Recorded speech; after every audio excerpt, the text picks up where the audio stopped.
नमस्कार शेतकरी बांधवांनो, आपलं मनपूर्वक स्वागत आहे अंदाज पंजाब डक यांचा आवाज माझा या आपल्या विश्वासू हवामान अंदाज चॅनलवर.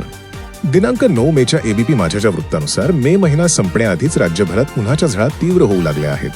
त्यातच यंदा पाऊस कमी होण्याची शक्यता व्यक्त केली जात आहे. आता युरोपमधून आलेल्या एका मोठ्या हवामान अंदाजामुळे चिंता आणखी वाढली आहे. European centre for medium range weather forecast या संस्थेच्या अंदाजानुसार यंदाचा एल निनो इफेक्ट हा 1877 आणि 2015 पेक्षाही अधिक ताकदवान ठरू शकतो. त्यामुळे 2026 मध्ये देशात गंभीर दुष्काळ सदृश्य परिस्थिती निर्माण होण्याची भीती व्यक्त केली जात आहे. एल निनो म्हणजे प्रशांत महासागरातील पाण्याच्या तापमानात होणारी असामान्य वाढ. यामुळे मान्सूनचे वारे कमकुवत होतात आणि भारतात पावसाचे प्रमाण घटते. परिणामी पाण्याची टंचाई, उष्णतेच्या लाटा आणि शेती उत्पादनावर मोठा परिणाम होऊ शकतो. विशेषतः मध्य भारत आणि उत्तर भारतात पाऊस कमी पडण्याची शक्यता आहे. त्याचा फटका खरीप आणि रब्बी या दोन्ही हंगामांना बसू शकतो. कमी पावसामुळे पिकांचे नुकसान, पाण्याची कमतरता आणि अर्थव्यवस्थेवर ताण निर्माण होण्याची शक्यता तज्ज्ञांनी व्यक्त केली आहे. याच पार्श्वभूमीवर राज्य सरकारनेही तयारी सुरू केली आहे.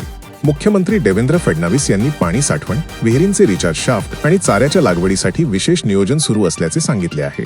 तसेच आंतरराष्ट्रीय परिस्थितीमुळे खतांच्या पुरवठ्यावरही परिणाम होण्याची भीती आहे. त्यामुळे शेतकरी आणि नागरिकांनी आतापासूनच पाणी जपून वापरणे आणि संभाव्य दुष्काळासाठी तयारी ठेवणे गरजेचे आहे. चला